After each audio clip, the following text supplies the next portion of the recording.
높은소리 서재TV. 안녕하세요. 높은소리 서재TV입니다. 직장인들과 만나서 코칭을 한 지 15년 정도 되다 보니 반복되는 주제가 있습니다. 오늘은 그 중에서 시간에 관한 내용을 다뤄봤습니다. 두 가지 시간의 개념인 크로노스와 카이로스를 살펴보고 그것을 아는 것이 내 삶의 질과 어떤 관계가 있는지, 어떻게 하면 카이로스를 살 수 있는지 이야기를 나눠보겠습니다. 시간에 관련된 직장인들의 고민은 이런 것들이었습니다. 요즘 사는 게 너무 따분하고 무료하다. 운동을 해야 되는데 시간이 없다. 맞벌이 부부라서 아이들과 보내는 시간이 적어서 마음이 힘들다. 지난 한 달간 뭘 하고 살았는지 통 기억이 나지 않는다. 지금 여기를 산다는 건 어떤 의미인가? 시간을 알차게 보내고 싶다. 이런 것들이 시간과 관련되어진 고민들입니다. 시간의 개념에 대해서 이해를 한다면 이것이 곧 삶의 신비를 이해하는 지름길이 될 것입니다. 우리의 삶은 시간으로 이루어져 있습니다. 헬라어에는 시간을 의미하는 두 개의 단어가 있는데요. 하나는 크로노스라는 말이고 또 하나는 카이로스라는 말입니다. 크로노스라는 것은 물리적인 시간, 흐르는 시간을 말합니다. 지구가 자전과 공전을 하면서 시간이 만들어지죠. 이 시간은 누구에게나 공평하게 주어집니다. 반면에 카이로스는 의미를 경험하는 주관적인 시간을 이야기합니다. 특별한 순간을 말하는 거죠. 깨어있는 지금 여기의 시간. 이것이 카이로스입니다. 헬라어만 이런 두 가지 시간 개념이 있는 것이 아니고요. 우리말에도 카이로스를 의미하는 표현들이 있습니다. 하루가 1000년 같았다. 10년 감수했다.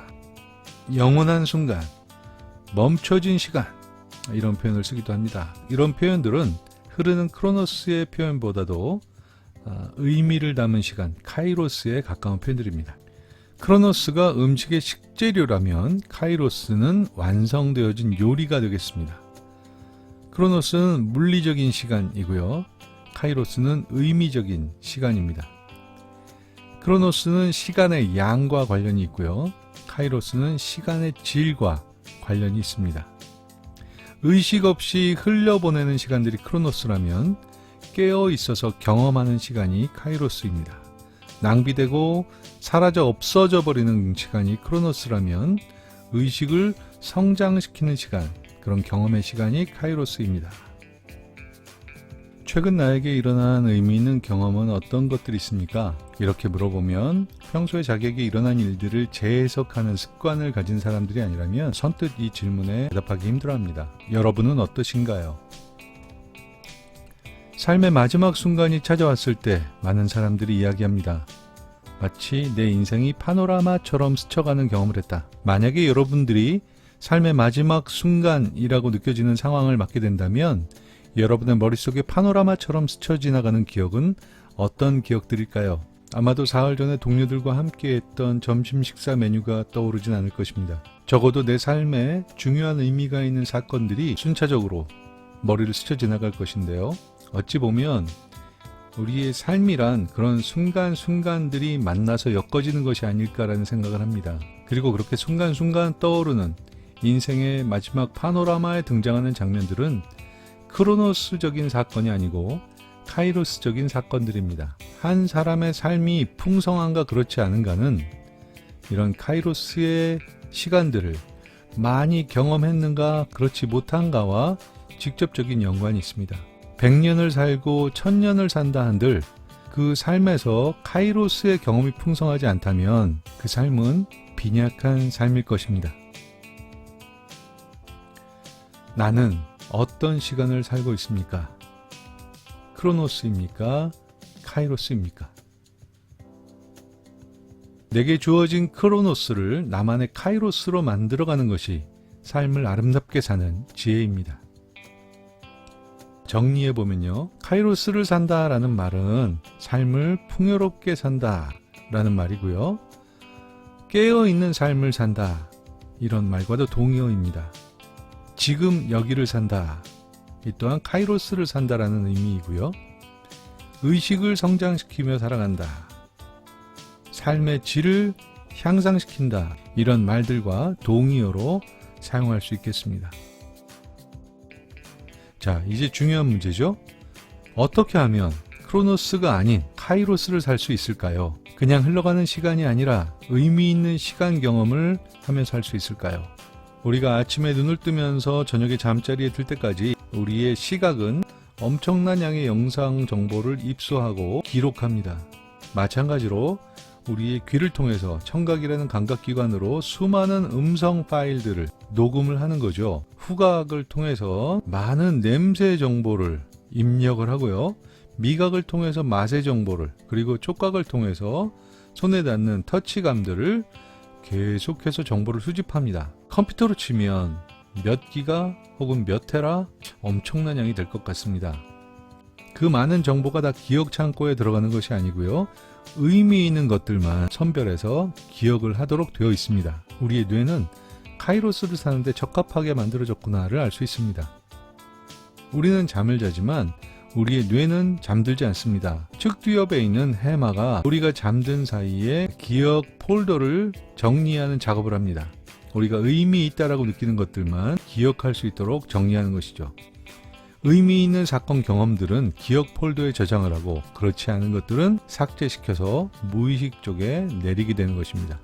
자, 그렇다면 해마가 정보를 어떤 원칙을 가지고 분류할까? 두 가지가 있습니다. 반복된 정보일 경우에 해마는 이것이 우리 주인님에게 의미가 있는 정보로구나 라고 분류를 해서 기억 폴더에 저장합니다. 반면에 그렇지 않고 일회적인 것들은 바로 쓰레기통으로 버리게 되는 겁니다. 자, 우리가 학창시절에 많이 경험했던 벼락치기, 반복된 정보가 아니어서 시험이 끝남과 동시에 해마에 의해서 삭제되어집니다. 해마가 정보를 분류하는 원칙을 이해하면 공부를 잘하는 일에도 도움을 받을 수 있습니다. 자, 여러분이 구구단을 외우고 계시죠? 왜 아직까지 우리가 이것을 기억하고 있습니까? 반복되어서 그렇습니다. 나이가 드니까 잘 안 외워져요 라고 말씀하시는 분들은 이 반복의 원리를 무시하는 이야기입니다. 나이가 들어서 안 외워지는 게 아니라 그만큼 반복하지 않고 있기 때문에 외워지지 않는 것이죠. 해마의 정보 분류 원칙 두 번째, 강렬한 느낌과 결합된 정보를 기억합니다. 시간이 아무리 지나도 잊혀지지 않는 행복한 기억이 있으시죠? 너무나 창피했던 기억이 있으시죠? 너무 억울했던 기억이 있습니다. 너무 기뻤던 일도 있습니다. 강렬한 느낌과 결합된 정보들은 시간이 지나도 좀처럼 잊혀지지가 않습니다. 해마의 두 가지 정보 분류 원칙 중에 특히 이 두 번째, 카이로스와 밀접한 연관이 있습니다. 우리는 여행을 하면서 감각이 활짝 열려진 경험을 합니다. 익숙함을 떠날 때 주어지는 선물입니다. 여행을 가서 먹는 낯선 음식의 미각이 생생하게 기억이 되고요. 낯선 풍경의 아름다움이 우리의 마음을 사로잡습니다. 들리는 소리나 그 나라의 공항에 내렸을 때 코로 맡아지는 냄새들, 이런 것들이 굉장히 우리의 마음속에 오래 남습니다. 왜냐하면 이런 여행의 경험은 우리의 감각들을 활짝 열어놓기 때문입니다. 반면에 일상 속에서 경험하는 일들에 대해서 우리는 그만큼 우리의 경험을 열어놓지 않습니다. 새로운 것을 아무것도 느끼지 못하는 경우가 더 많죠. 여행을 가서 경험하는 것처럼 일상의 삶을 경험할 수 있다면 어떨까요? 안다는 생각을 내려놓고 처음 대하듯이 만나본다면 우리의 인간관계는 어떻게 변할까요?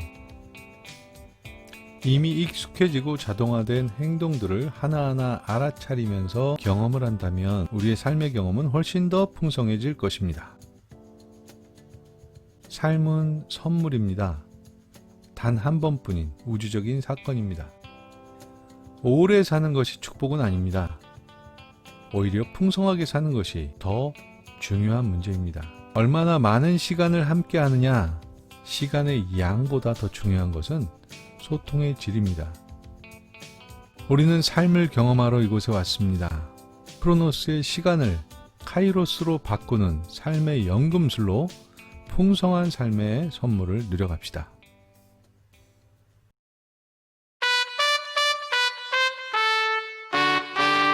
높은 소리 서재 TV